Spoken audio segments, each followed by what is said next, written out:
So what's the difference between the Unk and the cross? Where the Unk stands for life, just in case someone was lost. It's the symbol of a uterus, the balance between masculine and feminine, each two of us. Look at what they do to us. The cross stands for death, the death of Jesus. And no, he was not white, skin or bronze, that's what he said. I don't think y'all need to wear a murdered man on y'all chest. Instead, wear him alive, I know that would be best.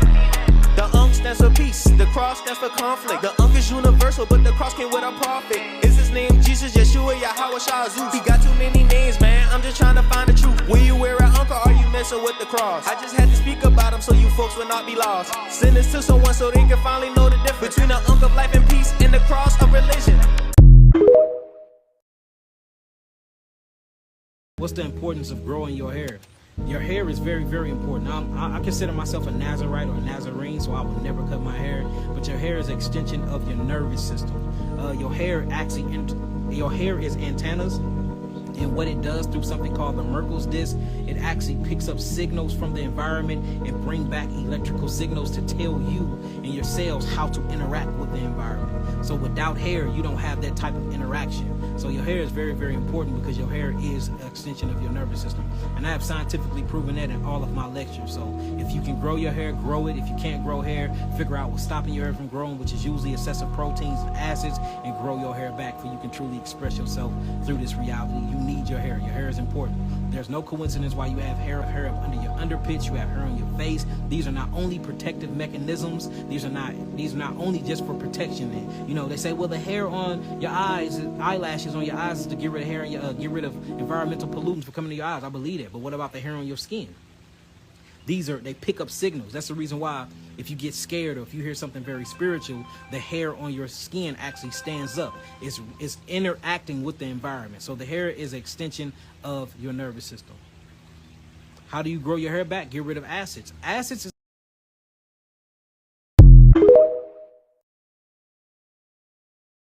So, I heard this thing about cats.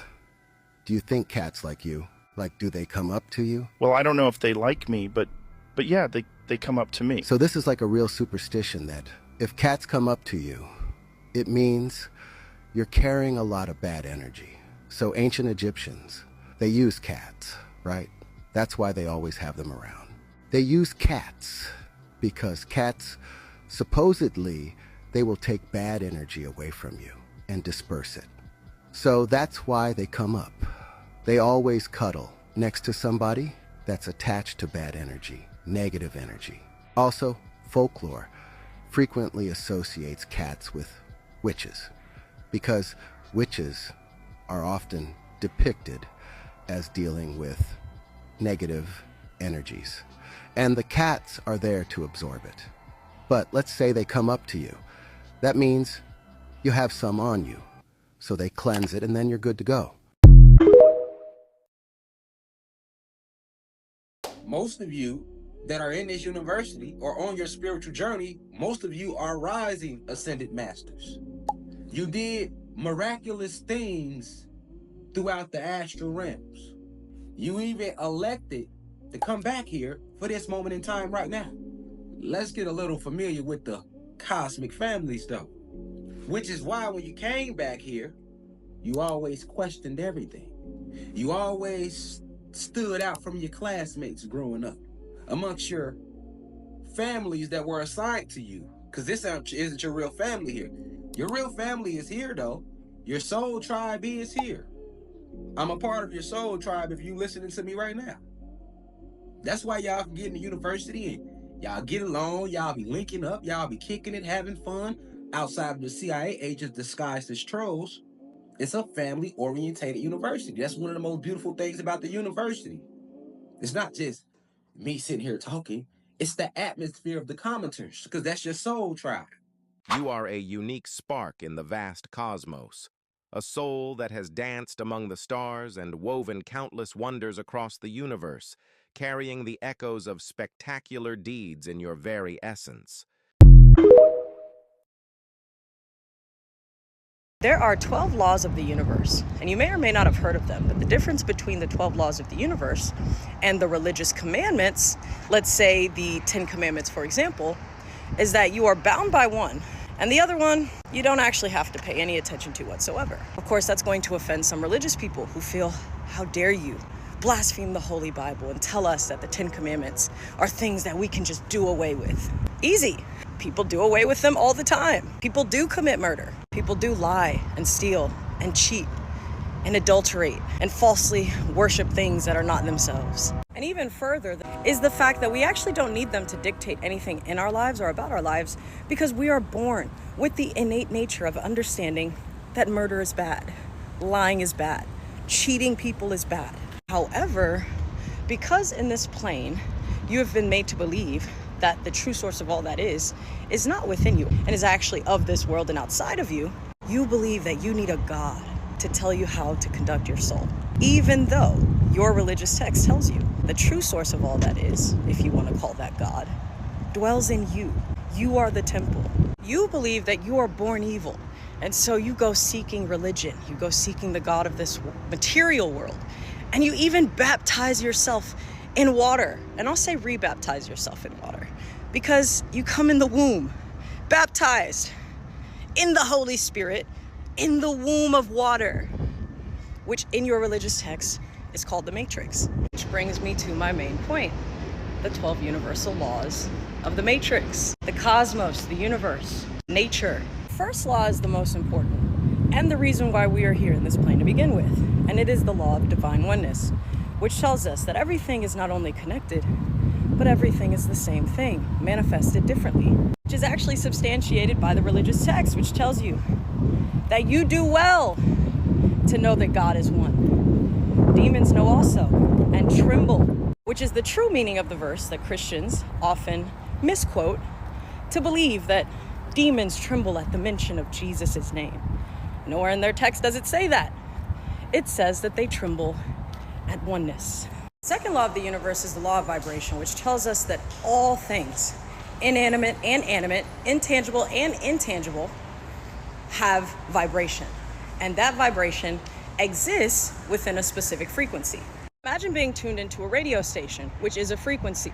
When you're turned onto the hip hop and R&B frequency, you're only going to get music or vibrations that match the frequency of the hip hop and R&B station. Meaning, in order to get pop, alternative rock, you're going to have to change the station or the frequency. Which brings me to the third law, which is the law of correspondence, which tells you that your external reality is a direct result of your internal thoughts. So in order to align with a specific vibration or frequency, your thoughts have to match it, which is the perfect segue into the fourth law, which is the law of attraction. Likeness attracts likeness. Of course, we have been taught that opposites attract. Lie. To the person who's going to say, well, in physics, we do see that opposites attract, I would say to that person, the difference is that yes, we are electric. However, we are internally electric, meaning that everything that happens in our reality comes inside outside. However, when you're talking about electromagnetism, you're talking about something that endures outside forces. It's outward inward, meaning they are only attracted to each other as a result of a magnetic field. Without those outside forces, it wouldn't look like that. The fifth law is the law of inspired action, which essentially just states that when you are aligned with who you truly are, inspiration will come to you. You don't have to force it. Because again, remember, you are the true source of all that is. You are creative because you create. The sixth law, which is the law of perpetual transmutation of energy, states that everything is fluctuating and growing. Therefore, if it lacks evolvement, change, something is wrong. The seventh law is the law of cause and effect, which states that for every cause, there is obviously an effect. Our thinking creates the cause, and our experiences are the effect. The unironically eighth universal law, and my personal favorite, is the law of compensation, what some people call karma. You reap what you sow. What you give to others shall be given to you.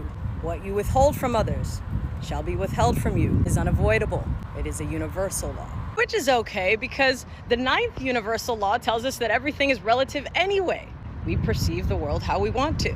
Because the 10th law of the universe tells us that there is a law of polarity, meaning everything in the universe has an opposite, we know that there are vast realities existing. But don't fear, don't fret, don't create anxiety in your thought processes. Flow like water. because that is the 11th law of the universe, which is the law of rhythm. Everything has a nature and a season. You in your life have seasons too. At a collective level, we have seasons. Astrology, which is substantiated by the religious text, which tells you that you should use the sun, the moon, the stars for signs and seasons. Genesis 1. And the final law of the universe, which is equally as important as the first, is that there is a law of gender. And that law is quite contrary to what you've been taught, which is to follow social constructs about femininity and masculinity that are not real because they are constructed, crafted, created. The universal law tells you, however, that life is only in alignment for you when your masculine and feminine identities come together. To exist only in one is to exist as half of yourself. Nothing done halfway can reach completion. Here's the most important nugget of truth for all of those who stayed through this very long, very long video. I have previously said that they are bound by the laws of the cosmos, which requires them to tell us the truth. Throughout the course of this very long video, where I have described all 12 of the universal laws, not in a single one did I reveal that they are required to tell us the truth. So let me explain. If they, being the powers that be, tell you the truth, then they believe they get to escape the laws of the universe, that they will avoid the law of compensation. They will avoid karma because they told you. And since they told you, you willed what happened to you. You gave compliance, you agreed, you cooperated in your destruction. They hide the truth in plain sight. They put it in the movies, the TV shows, the entertainment, the sports, the news. They put it in the papers, the books, on social media. And most importantly, they put it in the religious texts because they have to. Unfortunately for them, who are metaphorically deemed the fallen angels and therefore cannot reascend into heaven, aka the height of consciousness, they don't know what we know, which is that unfortunately for them, they did not escape the laws of the universe. Ashe. If you look in the mirror while you high, you can see you in another dimension. Mirrors are also portals, cover them out from those evil spirits. Mirror gaze if you wanna connect back to your inner child. Start getting back comfortable with yourself, demonstrate self-love. Don't ever speak negative in the mirror, your life will get fucked up. If you think I'm lying about these mirrors, you can look it up. Speak affirmations in your mirror, you can manifest abundance. Mirror, mirror on the wall, you can't turn nothing into something. The magic mirror is real on Snow White and also Shrek. We just gotta find the magic words and a person will appear. He will tell you what you need and wanna know, he watching everything. You might can find your wife preparing, go and get a wedding ring. Don't see Bloody Mary in the mirror, that's an evil spirit. Something bad might happen to you, your life you must be don't cherish. Crystal balls like mirrors too, they use it to see the future. Go get you a reading so you can see if somebody wanna shoot you. Say I'm beautiful in the mirror, it will start to come true. You're beautiful inside, so fuck what they say and just go do you. Send this to somebody so you can help teach them about mirrors. Mirror, mirror on the wall, who's the realest of them all, huh? I'm so glad I found this video because this is exactly my sentiments. The best way to end something is to starve it. No reaction, just don't feed it. That's where the true power lies. Where attention goes, energy flows. And when energetic patterns are broken, new worlds emerge. Don't return negative energy.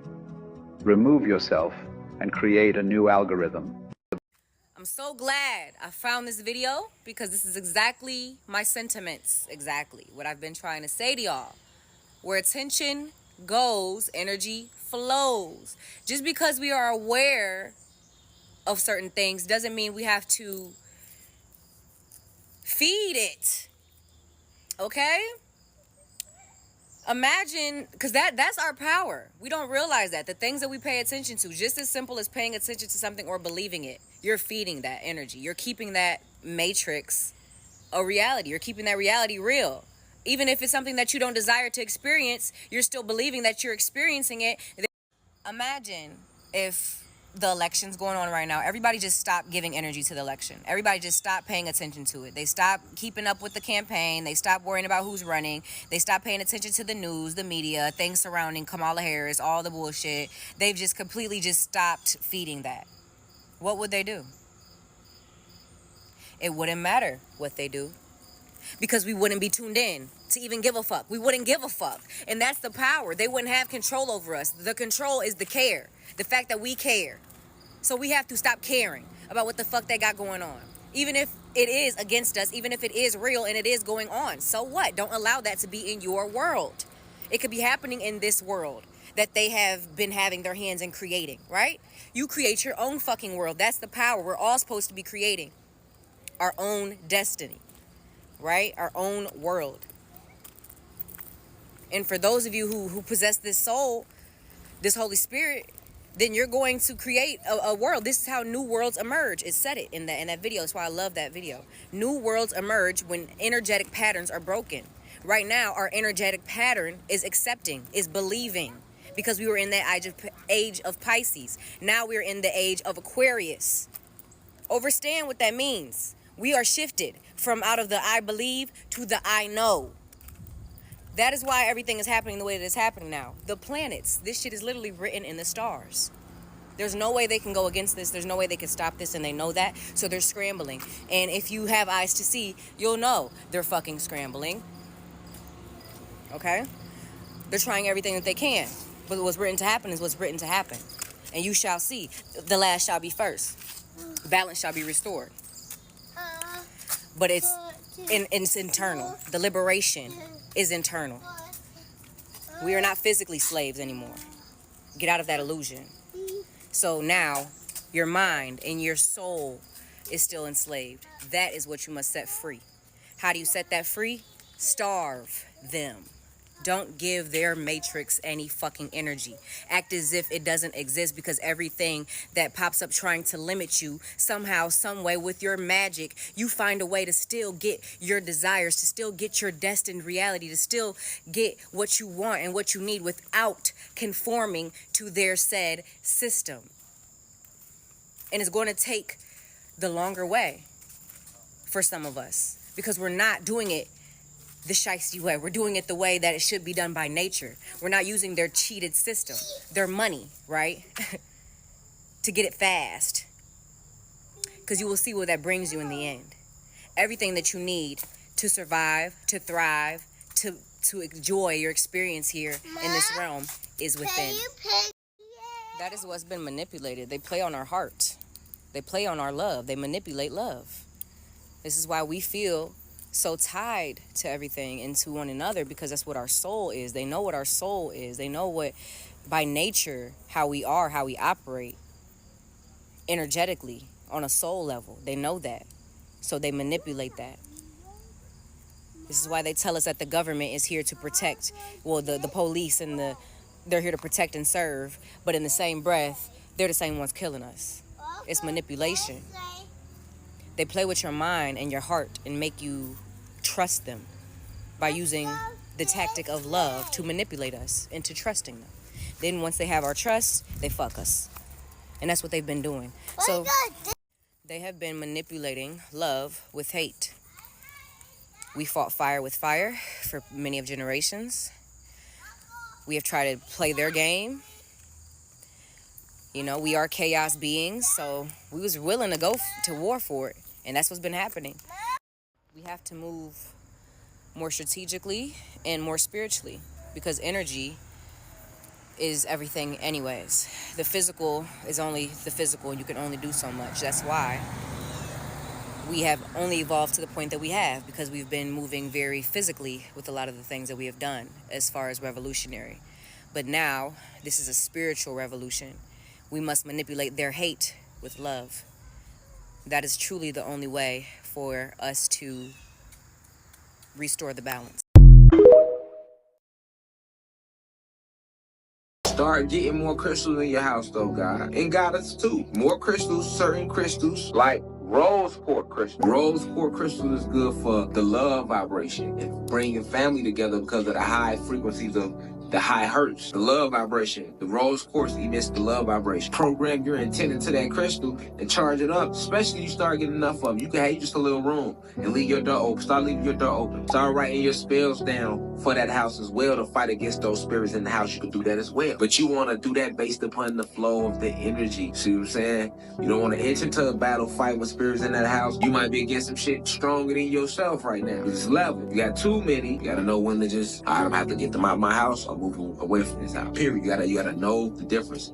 No, and timing is everything. Timing is everything. But of course, you introduce them to that knowledge of self. You definitely introduce them to knowledge of self. Crystals are like natural tools for clearing and balancing your energy, help you release negativity and bring back a sense of calm and harmony, guiding you to a better state of well-being. Colors or frequency, y'all. MK Ultra, look this stuff up. Why y'all think I got all the colors going on in my background and y'all see the blue? Because blue is therapeutic. It's calming. It's very calming. It reminds you of the ocean. Red is very lustful. It brings in your serotonin or that belly nature, that serpent. It makes you either want to eat or it makes you want to have passion. Yellow is very, very intellectual. That's why when somebody is in intellect or learning something, you get on a yellow school bus where you go to school to be educated. Or when you want to retain or remember something, you get a yellow highlighter to retain the information. So we see that even colors have frequencies, and these things can tune and program you. Blue is calming.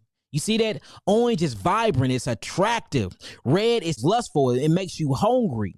You see that? Purple makes you spiritual. It makes you think. It puts you in a state of tranquility. It makes you want to meditate, or mellows you out because it's the same color of melatonin. That's why purple is royal, and most kings in Africa wear purple. You see that? And then again, yellow is intellectual. That's why you get on a yellow school bus, or you use yellow highlighters for your information, because that's intellect. Colors or frequency, y'all. Don't get it twisted. Do not get it twisted. Y'all see that? Make the connections. That's what melanin do. We make connections. We are very intellectual. We are smart people. It's not only me that's just smart. All of y'all that's listening to this information and y'all saying, that makes sense, Yaki. Guess what? You are smart too, because only smart people will get what this means. There's still people out here that be like, Yaki talking about. So I'm not the only intellectual on this planet. Everybody that's following me is an intellectual. Everybody. That's the reason why you following me, because you are intellectual and we are on the same frequency.